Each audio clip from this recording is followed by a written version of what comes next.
ناظرین کرام، انتہائی حساس اور اس پرفتن دور میں انتہائی مشکل ٹاپک ہے جس کو لے کے میں آپ کی خدمت میں حاضر ہوا ہوں۔ محرم الحرام میں کثرت سے ماتم ہوتا ہے، تو ماتم کی شرعی حیثیت کیا اسلام میں سینہ کو بھی چہروں پہ تھپڑ مارنا، اپنے گریبان کو پھاڑ لینا اور بڑے بڑے خنجروں سے اپنے آپ کو پیٹنا، کیا اسلام نے اس کی اجازت دی ہے؟ اس کے لیے میں کچھ احادیث آپ کی خدمت میں عرض کروں گا۔ نبی صلی اللہ تعالیٰ علیہ وسلم کو اللہ تعالیٰ نے دنیا میں مبعوث فرمایا، اور آپ نے بھی باقی لوگوں کی طرح، باقی انبیاء کی طرح بے شمار مصائب کا اور تکلیفوں کا اور دکھوں کا سامنا کیا۔ ان دکھوں میں سے یہ دکھ بھی آپ کو ملا کہ آپ کی زندگی میں آپ کے بیٹے سارے وصال فرما گئے، اور بیٹے کا فوت ہو جانا یہ انسان کے لیے بہت بڑا دکھ ہے، یہ اس کے بڑھاپے کا سہارا ہوتا ہے، اور جب اللہ تعالیٰ بوڑھے ماں باپ کی جوان اولاد کو لے لے تو بہت صدمے کی بات ہوتی۔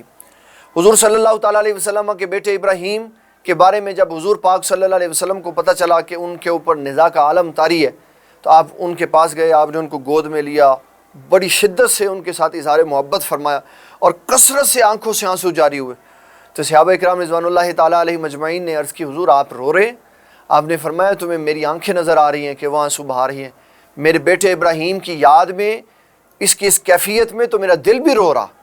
تو اس حدیث سے یہ پتہ چلا کہ دکھ اور مصیبت اور تکلیف کے وقت میں آنسو بہانا اس کی شرعاً کوئی ممانعت اور اس پہ کوئی قدغن نہیں ہے۔ رہی بات آواز کو بلند کرنا اور پھر اپنی مصیبت، تکلیف اور دکھ پر اپنی باڈی لینگویج سے اظہار کرنا، چہرے پہ تھپڑ مارنا، گریبان پھاڑ دینا اور زنجیریں مارنا اور خنجر مارنا اور اس طرح کے اوزار کا استعمال کرنا، اس کے لیے میں حدیث مبارک عرض کرتا ہوں۔ حضور صلی اللہ تعالیٰ علیہ وسلم ایک جگہ سے گزرے تو ایک عورت تھی، اس کا شوہر وصال کر گیا، اور وہ بڑی شدت سے چیخ و پکار کر رہی تھی۔ آقا کریم صلی اللہ تعالیٰ علیہ وسلم نے اس کو یہ کہا کہ بی بی، اللہ کی بندی، چیخ و پکار کرنا اور رونا اور چیخیں مارنا اور اپنے جسم کے اوپر تشدد کرنا اسلام نے اس کی اجازت نہیں دی۔ وہ کہنے لگی یہ صدمہ اگر آپ کو پہنچتا نا تو پھر میں دیکھتی کیا ہوتا۔ نبی صلی اللہ علیہ وسلم خاموشی سے گزر گئے۔ آقا کریم صلی اللہ تعالیٰ علیہ وسلم نے اس کا کوئی جواب نہیں دیا۔ اس کو کسی نے کہا یہ تو اللہ کے نبی صلی اللہ علیہ وسلم تھے، تو نے یہ کیا کیا؟ تو وہ حضور پاک صلی اللہ تعالیٰ علیہ وسلم کی بارگاہ میں حاضر ہوئی اور عرض کرنے لگی اللہ کے حبیب صلی اللہ علیہ وسلم میں معافی چاہتی ہوں۔ تو آپ نے اس کی بات کا بالکل بھی جواب نہیں دیا، بلکہ جو اصول تھا اس کے اوپر بات کی۔ آپ نے فرمایا یہ جو تو کام کر رہی تھی، پیٹ رہی تھی، رو رہی تھی، اسلام میں اس کی اجازت نہیں ہے، اور صبر جو ہوتا ہے یہ تکلیف کی ابتدا میں ہوتا ہے۔ یہ نہیں ہے کہ انسان رو رو کے منہ سے برے جملے کہہ کہ جب تھک جائے تو پھر کہے یا اللہ مجھے صبر عطا فرما۔ صبر تکلیف کی ابتدا میں ہوتا ہے۔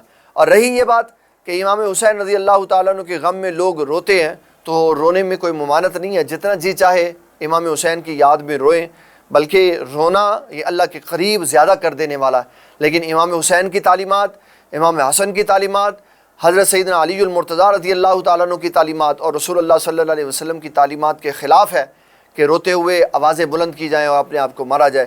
یہ انسانی جسم کی تذلیل و توہین ہے۔ اللہ تعالیٰ ہمیں فہم دین عطا فرمائے۔ وما علینا الا البلاغ المبین۔ نپا تو لے آیا۔